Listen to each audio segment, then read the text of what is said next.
Hello friends, मैं अपराजिता let's talk laws में आपका बहुत बहुत स्वागत करती हूं।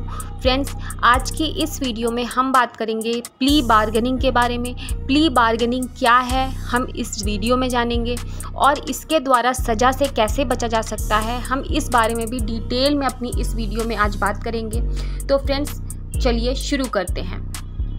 सबसे पहले हम बात करेंगे प्ली बार्गेनिंग क्या है और इसकी कानूनी प्रक्रिया क्या है और इसमें सज़ा कितनी कम हो सकती है इस बारे में। फ्रेंड्स, 2006 में एक अमेंडमेंट के तहत सीआरपीसी में एक नया अध्याय 21A जोड़ा गया, जिसमें धारा 265A से लेकर 265L को एक नए रूप में जोड़ा गया और प्ली बार्गेनिंग का विवरण दिया गया। इसमें अपराधी शिकायतकर्ता से समझौता करके अपने अपराध को कोर्ट के सामने स्वीकार करता है और अपने लिए कम सज़ा की मांग करता है।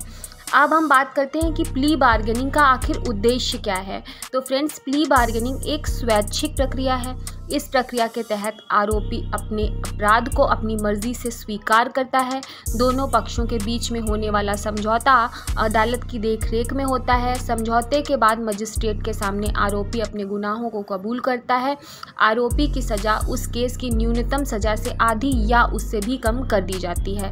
इसमें गलती या आवेश में हुए अपराध के कारण अपराधी सज़ा से बच जाता है या सज़ा कम करवाकर शिकायतकर्ता से समझौता करके समाज में एक अच्छा वातावरण भी बनाता है।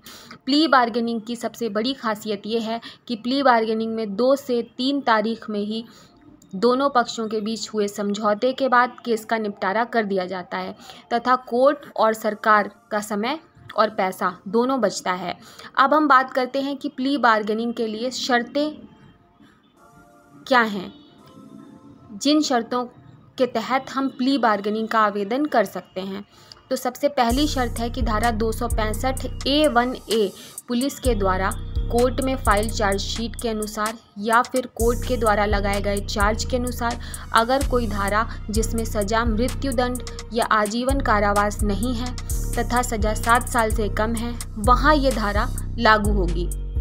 दूसरा, धारा 265A1B के अनुसार अगर केस एक कंप्लेंट केस है और मजिस्ट्रेट ने धारा 200 सीआरपीसी में भी संज्ञान लिया हुआ है और सज़ा 7 साल से ज़्यादा, मृत्युदंड या आजीवन कारावास भी है, तो भी इस परिस्थिति में प्ली बार्गेनिंग में आवेदन संभव है।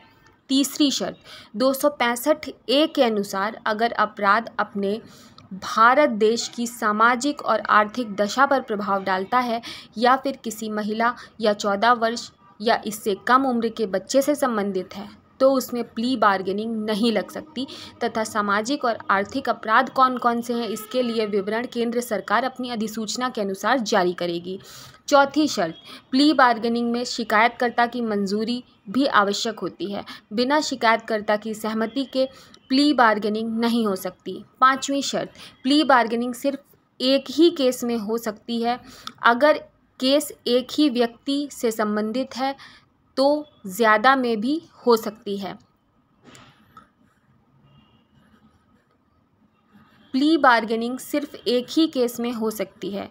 अगर केस एक ही व्यक्ति या शिकायतकर्ता से संबंधित है तो भी और ज़्यादा से संबंधित है तो भी प्ली बार्गेनिंग हो सकती है। छठवीं शर्त, धारा 265B के अनुसार अगर कोई भी सज़ा याफ्ता मुजरिम जिसने पहले कभी कोर्ट में कोई सज़ा छठवीं शर्त, धारा 265B के अनुसार कोई भी सज़ा याफ्ता मुजरिम जिसने पहले भी कोर्ट से सज़ा मिल चुकी है वो प्ली बार्गेनिंग के आवेदन का लाभ नहीं ले सकता है। अब हम बात करेंगे प्ली बार्गेनिंग की कोर्ट प्रोसीडिंग क्या होती है। प्ली बार्गेनिंग की प्रक्रिया कोर्ट से आग्रह या फिर अपराधी के आवेदन पर ही होती है। ये धारा 265B सीआरपीसी के अंतर्गत होती है।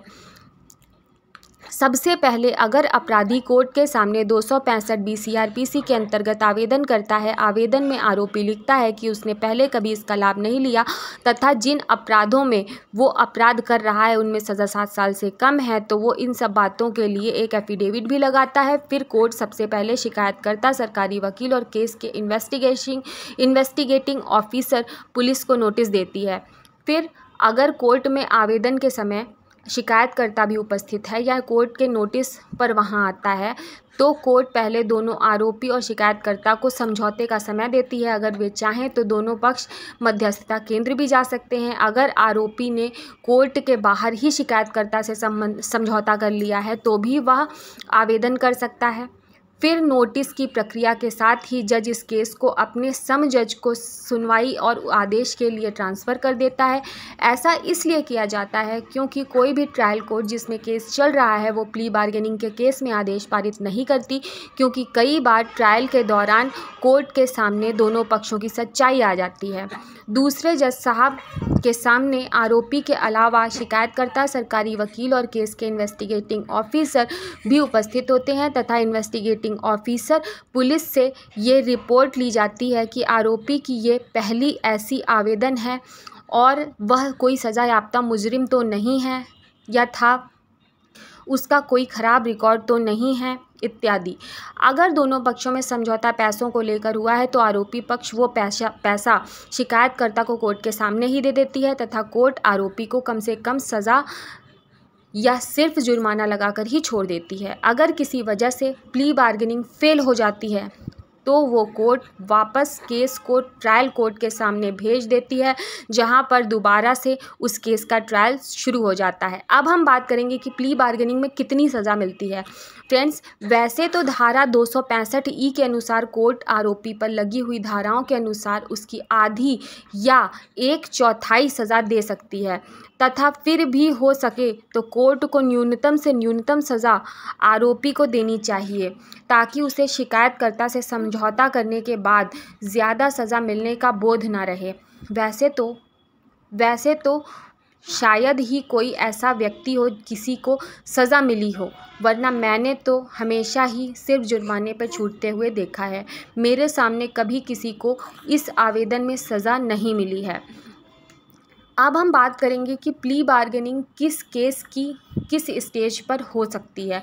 तो ट्रायल कोर्ट में पुलिस की चार्जशीट फाइल करने के बाद से लेकर कोर्ट का जजमेंट आने से पहले किसी भी स्टेज पर आप इस आवेदन का लाभ ले सकते हैं। प्ली बार्गेनिंग का जीवन में एक ही बार आवेदन होगा।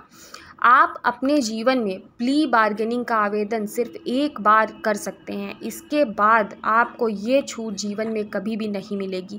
इसलिए अगर आपको ये अपॉर्चुनिटी मिल रही है तो आप इसका उपयोग बहुत ही ज़्यादा सोच समझ कर करें। फ्रेंड्स, कोर्ट की आवेदन में इंटरफेयर।